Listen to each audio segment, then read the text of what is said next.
Hey guys, welcome back.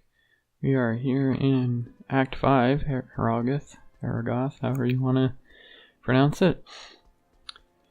But unfortunately, as are most towns that we get to in Diablo, things aren't going too well.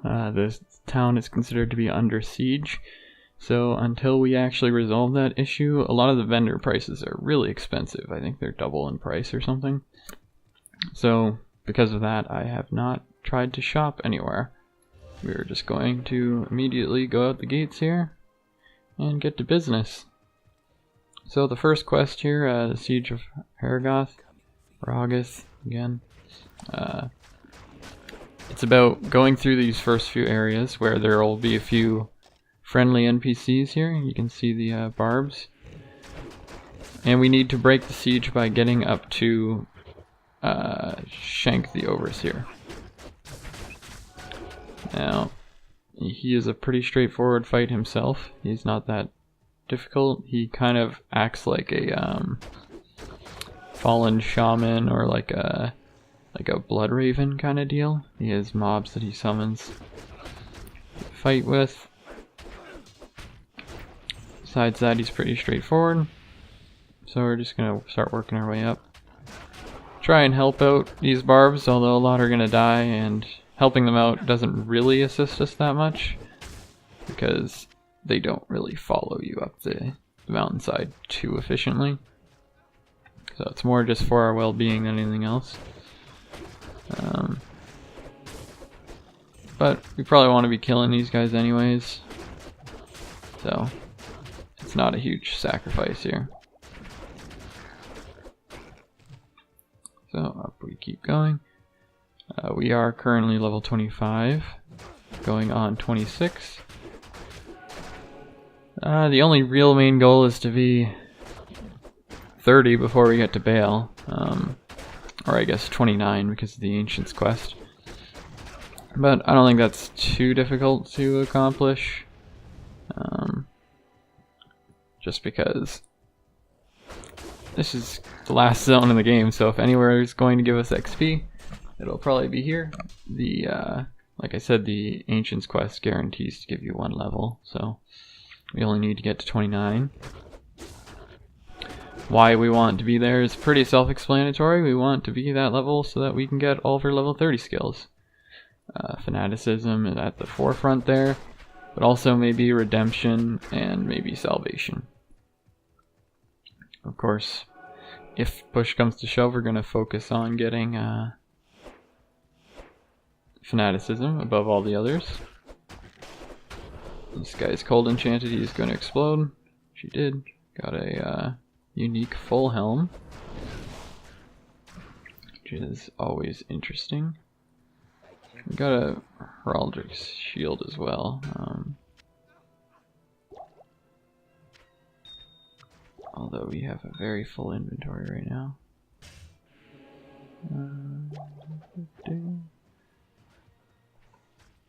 Let's just keep going.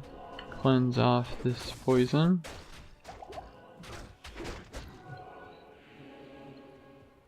I guess we should Dusk Deep, huh? That is probably going to be better than our rune word because it gives all resist and reduces damage. Also gives us damage. Yeah. Welcome to the team, full helm. Or back to the team, I guess. This is not an improvement, however. So that gave us some extra damage, some extra resist, defense, damage reduction, and we don't really care about the light radius thing because we already had negative light resist, or light radius. And if there's any stat to cheap out on, it's light radius. Thanks. So let's keep moving here. I need a key. We just need to keep pushing until eventually we'll get to the Frigid Highlands, I believe. And in there is our guy we're looking for, or our boss we're looking for at least. Let's see, 72% chance to lock. Huh. I am going to be on the lookout for socketed items, because I want a socketed shield potentially to get the Ancient's Pledge, which is going to be a rune word we're going to get the runes for in a quest itself. So that's why I'm keeping track of it. Actually, keeping track of socketed items should be something you should do more often, and I've probably not been doing. But rune words are really powerful, and sometimes it can just be hard to find the right item type with the right amount of runes. There is an argument for just using a lesser equipment piece if it means getting the rune word together. So sockets should be the equivalent of, say, magical rings, because you never really know if they could be useful. Usually they're not going to be, but you don't need to pick up only rare rings in order to find something useful. So I'd equate it to about that level of importance. So we did level up. I think I'm going to put a bit of points into strength here. Get up to 70. That should allow us to use most equipment and some shields. There's going to be a few that are out of our range. Double socket shield. It's nice, but ethereal is not so nice. Let's level up our holy shield again. The more levels in that we get, better our block becomes, which is currently pretty good. And the less we have to worry about it because it'll last longer. So pretty much, I mean, holy shield, I've said it a bunch of times, but it's just a really good skill for all the different things it does for you. So there's no reason to not put in a few points into it if you're playing a paladin. So let's keep going. I think we're getting pretty close here.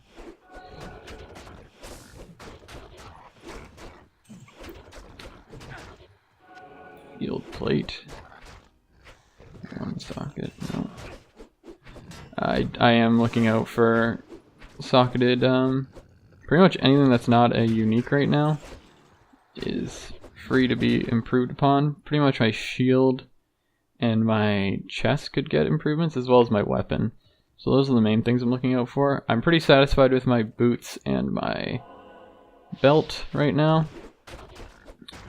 I guess my gloves could get improved as well, but since they're not a socketable item, it's less in my hands, pun intended, to be able to upgrade my gloves. So that's just something we need to hope for, but the one we have right now isn't bad, so we'll just keep going. If you look, our resistances are pretty freaking awesome right now. We have 75 in cold and in fire resist, which is the maximum. We have pretty respectable lightning and poison as well. Now, as far as what the element of the act is, that's kind of up for a bit of debate. There's a lot of cold mobs, but there are also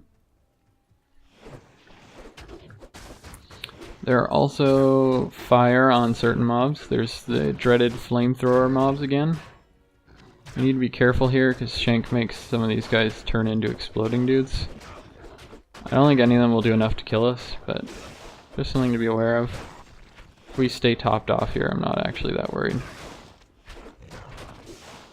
Like I said, Shank isn't really a dangerous boss fight. I say as he slaps me in the face. But you kill him, he does the same thing that Bloodraven does, where he kind of like starts killing all the ads around him. In this case, he does it by catapult. So, up we go.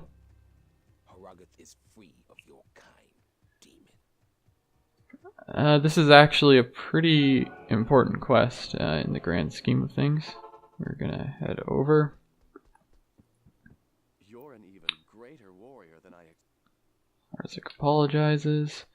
Now, what he does is, this is the socket quest. You can take an item and add sockets to it of pretty much any rarity, although that does limit how many sockets can actually be put in. But still, that's a very important quest, because a lot of people want to add sockets to like unique and set items, which is pretty much, this is almost the only way. Is it the only way? I'm trying to remember if there's a cube way. I think there might be a cube way. But just in general, it's very hard to get sockets into certain items. So usually people save it for putting it into special uniques and whatnot. Some people, if you're like easily able to rush characters through to Act 5, then people are less worried about it. They'll be a bit more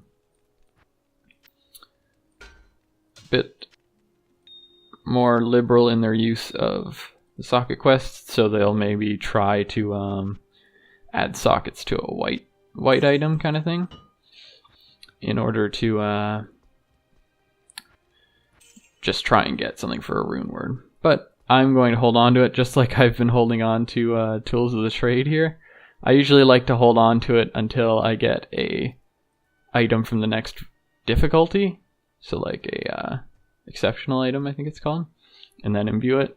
Of course, there is an argument for me doing it earlier, but pretty much we already have a bunch of yellow text items, so I'm not that worried about it. You can't really do it for rings and jewelry and whatnot. So it's a pretty common practice to hold on to the imbue and to hold on to your sockets. So I will see you guys in the next one when we do the rescue on Mount Ariat to help some barbarians. I'll see you guys then.